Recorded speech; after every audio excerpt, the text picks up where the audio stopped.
Ustedes recordarán que en el capítulo 2 hemos hablado de la primera señal de Jesús. ¿Cuál fue esa primera señal? Muy bien, gracias Javi, gracias. Jesús participa en unas bodas y él convierte el agua en vino cuando ya se estaba agotando el vino, y esto representaba algo muy importante para el novio y sus invitados. Jesús conoce la necesidad porque María le dejó saber que había una necesidad, y Jesús transforma el agua en vino, y no es cualquier vino, es el mejor vino. Nos dice que cuando los discípulos vieron lo que Jesús hizo, dice que ellos creyeron en Jesús. Creyeron en Jesús. Después que sucedió esto, Jesús viene a Jerusalén nuevamente y entra al templo. Y cuando llega al templo, encuentra que el templo está lleno de animales, de comerciantes, cambistas que habían ido allí porque estaba la celebración de las fiestas judías, y cuando Jesús llega allí, limpia el templo. Hace un látigo y saca a todos los comerciantes, saca a todas esas personas, los cambistas, vuelca las mesas, airado, y limpia el templo. Pero los discípulos, ni los fariseos, ni nadie entendían qué había pasado ahí. Ahora la palabra nos dice, Juan nos dice que los discípulos, cuando vieron la resurrección de Jesús, entonces conectaron lo que Jesús dijo: destruid este templo y en 3 días lo levantaré. Los fariseos habían entendido que él estaba hablando del templo físico. Jesús estaba hablando de su cuerpo, y los discípulos lo entendieron cuando Jesús resucitó. No lo entendieron en ese momento, pero lo entendieron cuando Jesús resucitó. Y ese entendimiento y ese cumplimiento de la palabra de Dios dice que los llevó a ellos también a creer. En 2 ocasiones vemos aquí que Jesús está directamente enfocado en la fe de sus discípulos. Creyeron cuando vieron el milagro de la conversión de agua en vino. Y creyeron cuando vieron el cumplimiento de la palabra de Dios, cuando Jesús dijo que en 3 días sería levantado. Y en 3 días resucitó. Recuérdense que las señales en el Evangelio de Juan tienen un propósito clave. Y es mostrar a Cristo, mostrar su poder, mostrar su gloria, revelarlo a Él como el Mesías, el Hijo de Dios, para que al conocerle la gente crea, y al creer tengan vida eterna. Ese es el propósito de Juan. Juan no cuenta cada uno de los milagros que realizó Jesús. Él escogió específicamente 7 señales de las que Jesús realizó y las expone en este evangelio, de las cuales ya nosotros vimos la primera. Así que hoy vamos a hablar acerca de esta última sección del capítulo 2, donde Jesús señala algo importante. Y parece algo muy sencillo, pero es muy profundo. Jesús dice que Él conoce lo que hay en el ser humano y que no necesita que nadie le diga lo que hay en nosotros. Piensa por un momento. Usted y yo estamos desnudos ante Dios. Dios nos ve a nosotros completamente desnudos. Él conoce lo que está en tu mente ahora mismo. Él sabe lo que está en tu corazón. Él sabe, conoce tus temores. Él conoce tus necesidades. Él conoce el calibre de tu fe. Él lo conoce todo. Así que no podemos jugar con el Señor el jueguito de las justificaciones, el jueguito de los argumentos, el jueguito de los pretextos para no hacer lo que sabemos que debemos hacer. Desde entrada, hoy al comenzar este servicio, quiero llamar tu atención en esto.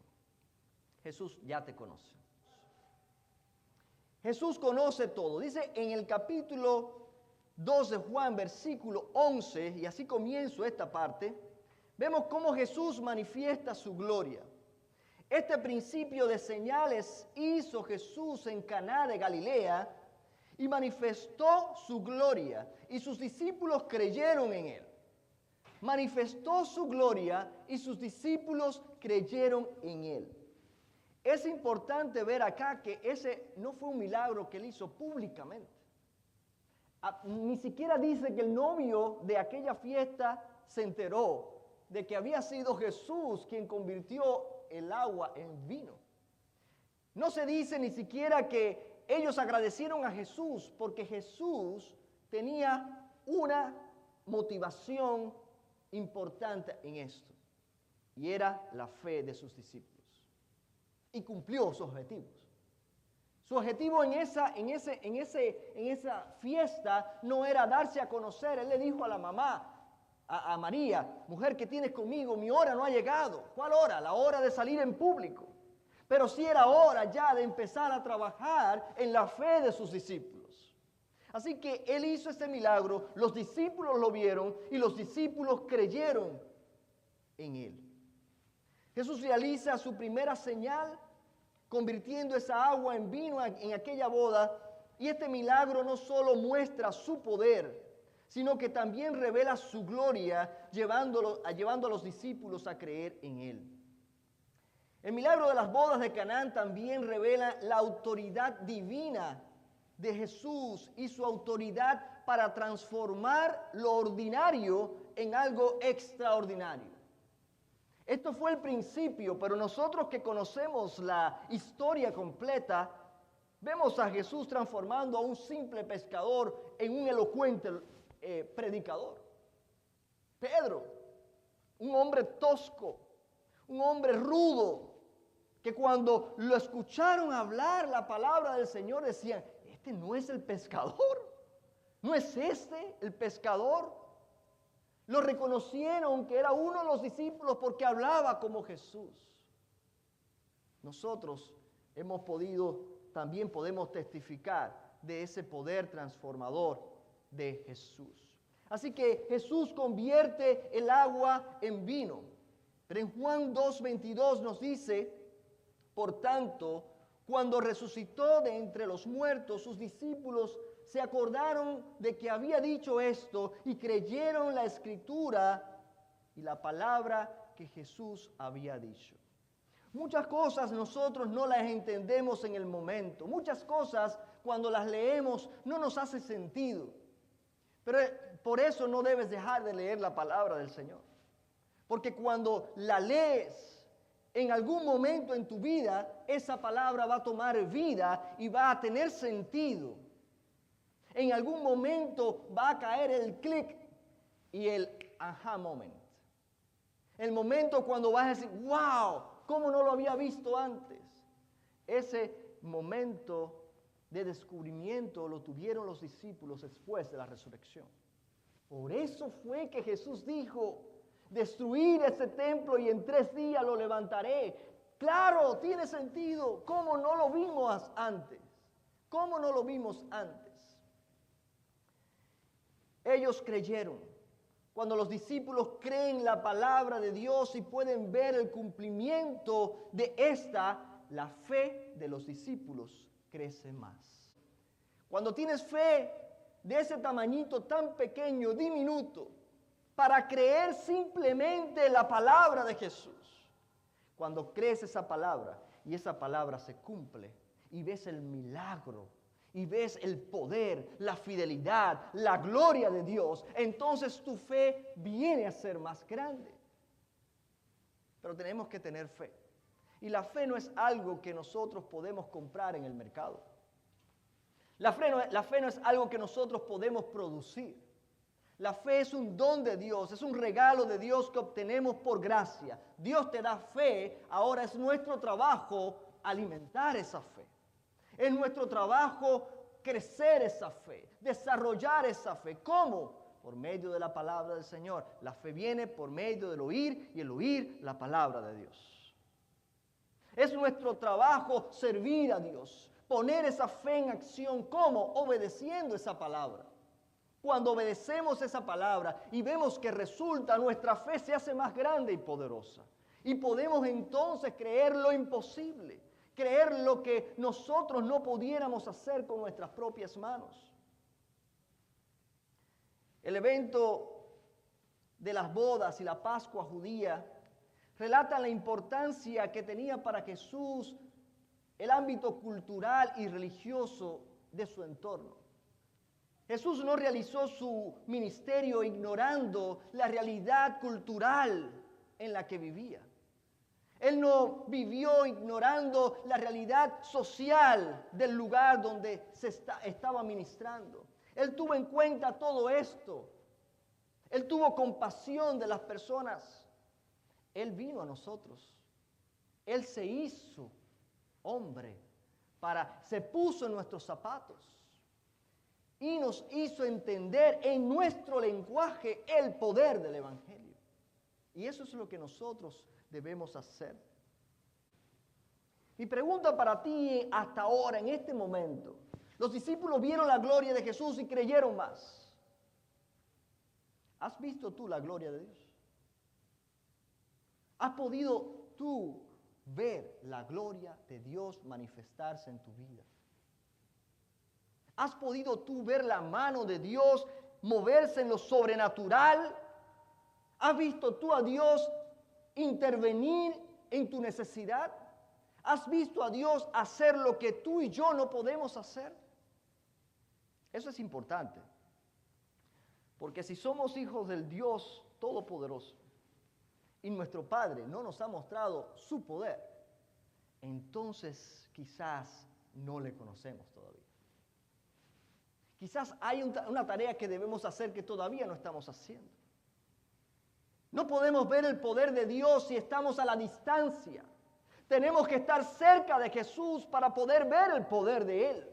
Los discípulos vieron constantemente el poder de Jesús porque estaban cerca de Jesús. Lejos no vas a ver nada. Ellos vieron el agua convertirse en vino. Ellos estaban allí cuando Jesús le dijo a los sirvientes: llena esas tinajas de agua. Ellos lo vieron con sus propios ojos. ¿Por qué? Porque estaban cerca de Jesús.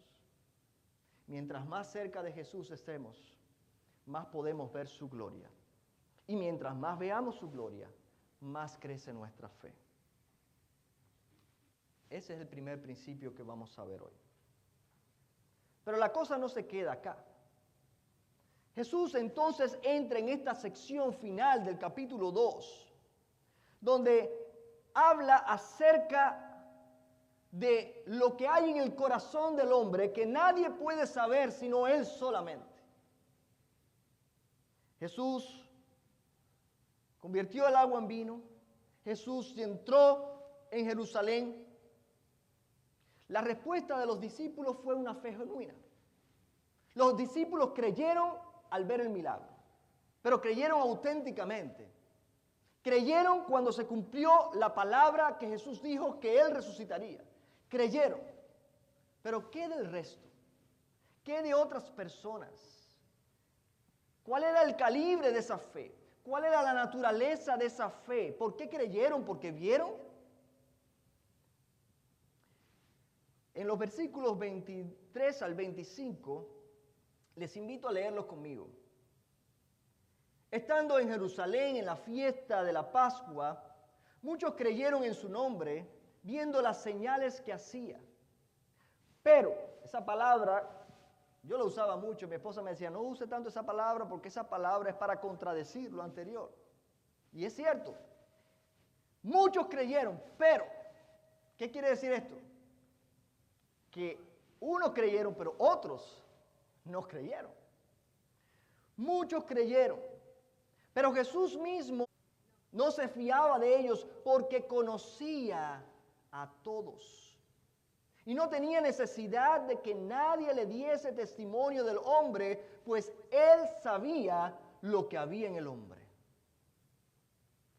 Es interesante que Jesús termine esta sección con una nota como esta. Había acabado de hacer un milagro. Había entrado al templo y había dicho esto. Y Él dice que muchos creyeron, Sin embargo, él no se fiaba de los hombres porque los conocía. Él conocía sus corazones. Él conocía el calibre de esa fe. Él conocía la calidad de esa fe. Él conocía la motivación de esa fe. O de lo que ellos llaman fe. Porque nosotros llamamos hoy en día fe a muchas cosas que no son fe. Por ejemplo, eso que algunos predican, declara que eso va a ser tuyo y ya lo será. Eso no es fe, hermanos. Eso es manipulación. La fe cree lo que Dios dice, no lo que otro o yo quiero.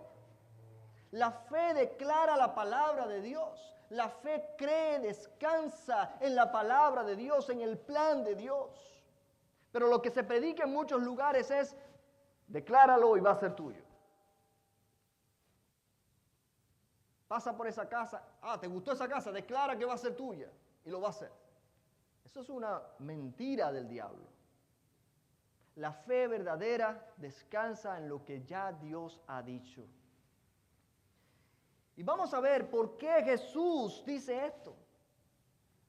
Aunque muchos creyeron en Jesús, las señales que Él había hecho, Jesús sabía que las expresiones de asombro de muchas personas no eran más que esto, expresiones de asombro. ¡Wow! ¡Wow! Se asombraron porque realmente Jesús hizo cosas que ningún ser humano antes de Él ni después de Él han hecho. Eran milagros que solamente Dios podía hacer. Nicodemo, cuando se acercó a Jesús, le dijo, Maestro, yo vengo, estas señales que tú haces solamente son posibles si Dios está contigo. Un líder, uno de los líderes religiosos, uno de los fariseos, que reconoce, que es consciente, que es honesto con sí mismo, y dice, aunque yo no estoy 100% seguro, de todas maneras hay algo que no se puede negar. Y es que ese poder no viene del ser humano. Ese poder solamente viene de Dios. Así que hay una realidad. Las mismas personas que dicen que necesitan ver para creer, les digo algo, aún ni creyendo, aún ni viendo, creen. Esas personas que dicen yo necesito ver para creer, ven una y otra vez y aún así no creen. Y el ejemplo de eso lo vemos en el ministerio de Jesús.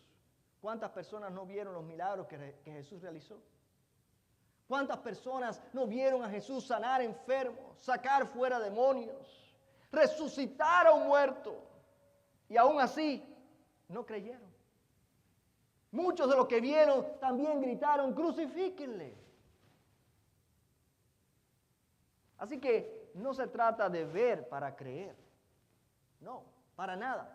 ¿Por qué? Porque la fe no es algo que se produce en el ser humano, es algo que Dios nos da, que nos permite creer lo imposible, que nos permite creer lo que solamente Dios puede hacer. Muchas personas, después de ver los milagros de Jesús, comenzaron a odiar a Jesús. Ay, qué bueno, pero cuando vieron los milagros de Jesús, muchos de ellos le odiaron. ¿Por qué? Porque Jesús empezó a tener popularidad. Y sin él pretenderlo, estaba quitando el público, el pueblo, los seguidores de los líderes religiosos, ahora le seguían a él. Los followers. Estaba quitándole followers a otros. Así como se pelean en las redes sociales hoy, ¿verdad? Pues muchos estaban siguiendo a Jesús por esos milagros. Así que esos líderes religiosos, la ira en ellos se encendía cada vez más. Mientras más Jesús mostraba su poder y su gloria, más se enojaban con Jesús. Pero hay otros que vieron milagros como la multiplicación de los panes y los peces. ¿Qué pasó? Muchos creyeron. Y después empezaron a buscar a Jesús. ¿Para qué? Para que le dieran más pan y más peces. ¿Se dan cuenta? No creyeron para salvación. Creyeron para aprovecharse, para beneficiarse personalmente. No creyeron a Jesús. Estaban tratando de aprovecharse de él. Muchos venían simplemente para buscar más pan. Ese no era el propósito de Jesús. Ese no era el propósito. Otras personas trataron de beneficiarse del poder de Jesús sin querer compromisos con Él. Querían lo que Él da, pero no lo querían a Él. Y ese es el estilo de cristianismo que estamos viviendo hoy en día. La gente ora por un milagro. La gente viene a la iglesia, busca a Dios cuando hay una necesidad. Se acabó la necesidad, todo parece bien, bye. Ahora estoy muy ocupado, ahora no tengo tiempo, ahora no. Hermanos, mucho cuidado con eso, porque la lluvia siempre llega, ¿ok? Tenga el paraguas todo el tiempo con usted, porque en algún momento va a llover en nuestras vidas. Y cuando digo llover, es que en algún momento la crisis va a llegar porque somos humanos, estamos en el mundo y en el mundo tendremos aflicciones. Qué bueno que cuando lleguen las aflicciones nosotros estamos bajo la cobertura del Altísimo. Qué bueno que cuando llueva ya tengamos el paraguas listo. Asegúrese en el Señor y no espere el último momento. Hermanos, la fe verdadera no es una fe que cree porque vio. La fe verdadera no es una fe que cree lo que quiere creer. La fe verdadera descansa en Dios y no en lo que yo puedo hacer.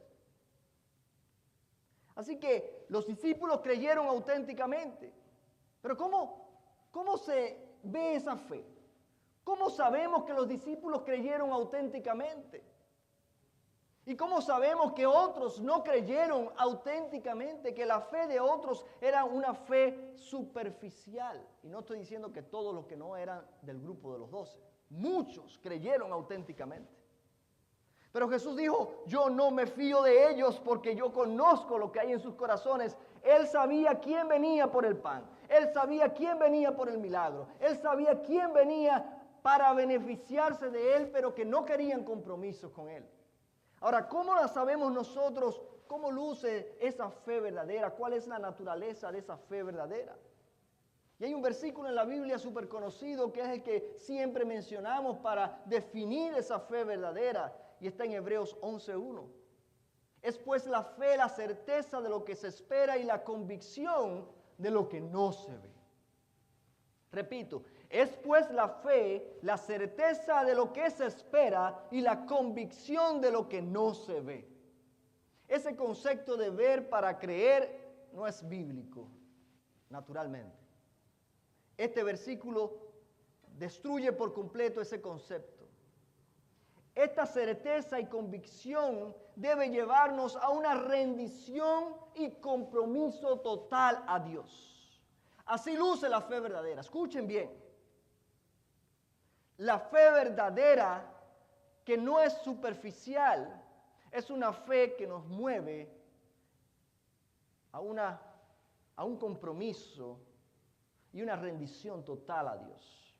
Porque si es una convicción, si es una certeza, convicción y certeza nos llevan a una entrega total.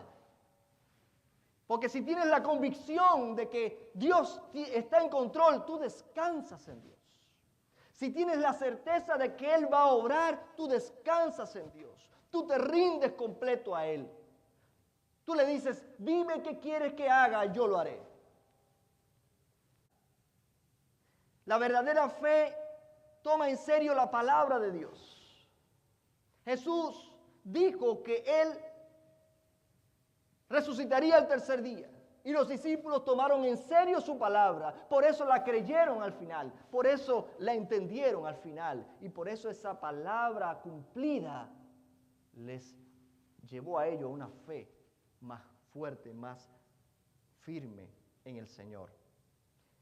La fe nos ayuda, nos mueve a buscar esa palabra del Señor y a obedecerla diligentemente. Y esto parece una repetición porque yo lo digo, el mensaje de la palabra del Señor es siempre lo mismo. Yo no estoy cambiando nada, hermanos. Y quizás usted me dice, ya el pastor ha dicho esto un montón de veces y lo voy a seguir diciendo, hermanos. Cuando alguien dice algo, ¿por qué es? Porque no se está haciendo. Cuando la Biblia dice ama, ¿por qué? ¿Por qué lo dice? Porque nuestra tendencia es a no amar. Porque si no nos dijera ama. Cuando la Biblia nos dice obedece, ¿por qué es? Porque nosotros tendemos a ser rebeldes. Por tanto, la palabra constantemente nos va a exhortar. La fe verdadera nos mueve a la obediencia. Y para ser obediente usted tiene que saber primero a qué va a obedecer. Tiene que conocer la palabra de Dios, que es la instrucción que usted debe obedecer. Usted va a buscar diligentemente la palabra de Dios. Usted va a tratar de entender la palabra de Dios. Usted va a comer diariamente la palabra de Dios. Porque usted tiene hambre y sed de la palabra de Dios. Porque quiere saber qué es lo que quiere Dios de usted para hacerlo. La fe verdadera despierta el temor de Dios. Y el temor es el principio, el temor al Señor es el principio de la sabiduría. Fíjense cómo una cosa nos lleva a la otra. La fe despierta el temor de Dios en nuestro corazón, el temor de fallarle a Dios. Y ese temor es el principio de la sabiduría. Nos falta sabiduría, quizás nos falta fe. Nos falta temor de Dios. La fe verdadera no escatima esfuerzos, nunca piensa, ya hice suficiente. Algunos hermanos me dicen, no, ya pastor, ya yo hice suficiente, ya participé del servicio. Ya di mi ofrenda. Ya hice algo. Y porque hizo algo, piensa que es suficiente. ¿Qué sería de nosotros si Jesús no hubiera dado todo? ¿Dónde estaríamos nosotros si Jesús no lo hubiera dado todo? Él entregó su vida completa. ¿Qué cosa es suficiente, hermanos? Cuando ponemos nuestra vida, nuestros bienes y todo lo que tenemos en comparación con lo que Cristo hizo por nosotros, ¿qué es suficiente? Dice que la palabra del Señor que nuestras obras, las mejores, son como trapos de inmundicia delante de Dios. Lo que usted hace, lo hace porque es lo que tiene que hacer y nadie tiene que alabarle por eso, porque es lo mínimo. No necesitamos que nadie nos alabe por hacer lo que estamos supuestos a hacer. La fe verdadera no escatima esfuerzo. Pero la fe verdadera nos mueve además a un amor sincero y a un compromiso total y a la compasión. Amor y compasión. La fe verdadera imita el amor de Cristo. La fe verdadera se compadece del que está en necesidad. La fe verdadera nos mueve a la misericordia. La fe verdadera imita al amor de Cristo. La fe verdadera además nos ayuda a ser más generosos y dependientes de Dios. Mientras más fe usted tiene, más generoso va a ser. Falta generosidad, falta fe. Falta generosidad porque falta fe. La fe nos invita a depender de Dios. Las personas que no son generosas es porque tienen temor a que se les acabe. Porque confían en lo que pueden hacer con sus fuerzas y no en lo que Dios puede hacer por ellos. La fe verdadera nos vuelve humildes. Y la humildad significa rendirse completamente. Someterse bajo la autoridad de Dios. Ese es el principio de la humildad. Reconoce la propia incapacidad del ser humano y se vuelve a Dios en humildad, en sometimiento, reconociendo que solo no podemos hacer nada, que necesitamos de Dios. La fe verdadera se caracteriza por una esperanza viva. Cuando usted tiene fe, usted tiene esperanza, porque cree lo que dice la palabra acerca del futuro. Y nuestro futuro en Cristo es maravilloso. Por eso la fe aviva esa esperanza. La fe verdadera persevera. A veces tenemos una fe superficial y lo sabemos por qué. Porque somos así. Cuando las cosas me van bien, busco a Dios. Cuando me va mal, niego a Dios. No buscamos a Dios por lo que Él nos da. No adoramos a Dios porque Él nos bendijo. Le adoramos, le buscamos, creemos en Él porque en Él es y basta. Él es el creador. Dependemos de Él. No hay otra opción, hermanos. Estamos en sus manos. Él es el dueño, Él es el creador. Nos debemos a Él, nos bendiga o no nos bendiga. Nos responda a nuestra oración o no nos responda a nuestra oración. La fe verdadera persevera hasta el fin. Se mantiene firme hasta el fin, confiando en Dios a pesar de las circunstancias. Hermanos, examinemos nuestra fe. Evalúe su fe a la luz de lo que hemos hablado hoy. Ahí está. Estas son solamente algunas características de la fe. Evalúe su fe. Evalúe su fe por usted mismo, por usted misma. ¿Cuál es el estado de su fe? ¿Cuál es el calibre de su fe? Pero finalmente, ya para concluir el último punto, quiero reflexionar en algo importante que se menciona en estos últimos versículos. Y es que Jesús ya te conoce. Lo dije al principio y con esto quiero también terminar. Jesús nos conoce. Jesús conoce los corazones de los seres humanos. Jesús mismo no se fiaba de ellos porque los conocía. Y no tenía necesidad de que nadie le diese testimonio del hombre, pues Él sabía lo que hay en el hombre. Su capacidad de discernir los corazones destacan su divinidad. Él es Dios. Él lo conoce todo. Nuestras máscaras, hermanos, no nos sirven, ¿saben? A veces nos ponemos la máscara para llegar a la iglesia. Nuestra máscara de apariencia cristiana. Nuestra máscara de bondad. Nuestra máscara de sinceridad, de honestidad. Y por dentro una pudrición. Jesús le dijo a los fariseos: ustedes son unos hipócritas. Ustedes son sepulcros blanqueados. Y usar máscara es eso exactamente. Es ser sepulcros blanqueados. Por fuera una linda apariencia, pero por dentro una pudrición. Y les digo algo, hermanos. Si usted piensa que yo le estoy ofendiendo, mi vida y la vida de todos los seres humanos es una pudrición antes de venir a Cristo. Es un desastre, es un mess en nuestra vida. Y Jesús comienza a tratar desde nuestro interior a limpiar la casa de toda la inmundicia. Y nuestra apariencia, nuestra imagen, debe ser el reflejo de lo que Jesús hace adentro. No lo contrario. Porque si no, hermanos, estamos viviendo una vida de apariencia que no nos lleva a nada.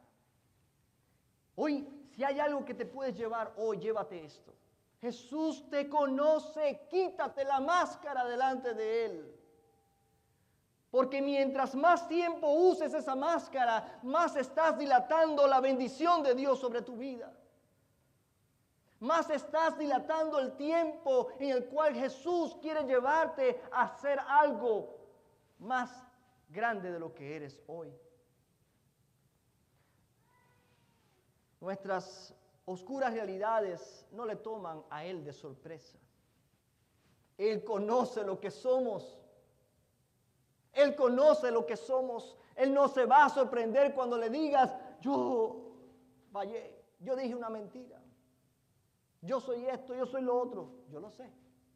Lo único que va a decir Jesús es, yo lo sé. Qué bueno que lo dices porque tienes la oportunidad de ser transformado. Él lo sabe ya. Entiende esto. Jesús no te escogió por quien tú eres. Hay quienes dicen, Jesús escogió a María porque era una mujer muy... No, hermanos, para nada. O Jesús escogió a Pablo porque era un hombre... No, para nada. Jesús escogió a Abraham porque era un hombre que tenía fe. No. Todos esas personas eran personas como tú y como yo, llenas de pecado, llenas de inmundicia, que fueron transformadas cuando vinieron a Dios. Dios no nos escoge por quien somos, sino a pesar de quienes somos. Grábate eso. No es porque tú eres buena persona, es a pesar de que no eres buena persona, Dios te escoge, Dios te ama, Dios te llama. Él quiere transformarte a sí mismo como transformó el agua en vino. Hermanos, este conocimiento de Jesús, de su palabra, debe llevarnos a una relación más sincera, más estrecha, más transparente con Él, sabiendo que Él conoce cada una de nuestras intenciones, pensamientos, motivaciones. Quitémonos la máscara y busca crecer en tu fe. Busca esa fe que mueve montañas. Busca esa fe que mueve la mano de Dios en lo sobrenatural. Dios quiere mostrar su poder en tu vida, pero eso es solamente posible cuando puedes creer. Jesús le dijo al padre de un muchacho, de un joven endemoniado, si puedes creer, al que cree, todo es posible. Si puedes creer. ¿Y cuál fue la respuesta de ese hombre? Señor, ayuda a mi fe. Él reconoció que no creía, pero vino a Jesús y Jesús hizo el milagro. Hoy puede pasar lo mismo en tu vida. Quítate la máscara. Sé transparente delante de Él y busca esa fe que mueve montaña. Quiero terminar con una anécdota. Y es acerca de una persona muy famosa hace muchos años, un malabarista, que era seguido por muchas personas. Y anunció un día que iba a cruzar las cataratas del Niágara en una cuerda floja. Imagínense el público, toda la gente, la expectación, qué peligro. Cruzar las cataratas del Niágara en una cuerda. Y este hombre fue y cruzó con éxito las cataratas del Niágara. Y la gente le aplaudía y estaban muy emocionados. Él le dijo, ¿qué tal si ahora cruzo pero con una carretilla en las manos? La gente también, en medio de la ovación y de la emoción del momento, sí, tú puedes. ¿Ustedes creen que yo puedo? Sí, tú puedes. Tomó la carretilla y nuevamente cruzó las cataratas del Niágara. Una vez que cruzó la segunda vez, vuelve a comunicarse con la gente muy emocionada. Y les dice, ¿creen ustedes ahora que pudiera yo pasar las cataratas del Niágara con la carretilla, pero con alguien montado en la carretilla? Sí, tú puedes, tú puedes. La gente estaba muy emocionada. Y él llamó y dijo, ok, ¿quién es el voluntario?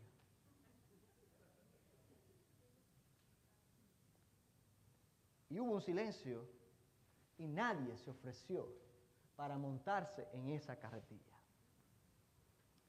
Es fácil creer de lejos. Es fácil creer sin compromiso cuando no me afecta a mí. La fe no es fe hasta que llegues a un compromiso total. Es como la fiesta del corral, ¿verdad? donde todos decidieron qué iban a poner. La gallina dijo, yo pongo el huevo. Y el pavo le dijo al cerdo, ¿y quién? ¿Vas a poner los chicharrones? ¿Verdad? Los chicharrones se hacía de su piel. El compromiso total habla alto del calibre de tu fe. No hables de fe si no estás comprometido o comprometida. No hables de fe si no estás dispuesto a arriesgarte a darlo todo por Cristo. Eso no es fe hasta que llega a este punto. No es fe hasta que tú dices, yo soy el voluntario, me monto en esa carretilla porque confío en el que lleva la carretilla. Por supuesto que no sea en ese hombre, pero que sea en Dios, que Él lleva nuestras vidas a puerto seguro. Hermanos, quiero retarte hoy a que busques a Jesús, pero no lo busques de una manera superficial como lo buscaron otros. Piensa, medita en cuál es la naturaleza de tu fe. ¿Por qué has creído? ¿Porque alguien te dijo? ¿Porque alguien te invitó? ¿Porque viste algo? ¿O crees porque Jesús simplemente se ha revelado a tu vida como el Hijo de Dios, el Mesías, el Todopoderoso, quien puede hacer el milagro que tú necesitas, que tiene el poder para transformar tu vida? Busca esa relación profunda y genuina con Jesús. Ora para que Dios traiga un avivamiento a tu vida y despierte en ti esa hambre de la palabra de Dios. No saben ustedes cuánto sufro yo al ver la indiferencia. Cuando se da la palabra, cuando se repite lo mismo una y otra vez, y la reacción de las personas muchas veces es, ok, ajá, y no hay transformación. No hay cambio. Dios quiere hacer de ti algo grande, hermanos. Créelo. Si no creemos en el poder sobrenatural de Dios, estamos jugando, estamos perdiendo el tiempo aquí. Si usted viene aquí solamente para participar y escuchar y cantar y sentirse bien, usted está perdiendo el tiempo. Si usted invierte estas horas de su valioso tiempo para estar aquí en la casa del Señor, reciba esta palabra, créala, póngala en práctica, créale a Dios y deje que Él transforme su vida y les llene de una fe auténtica, verdadera, que se compromete a lo que sea. Que el Señor les bendiga.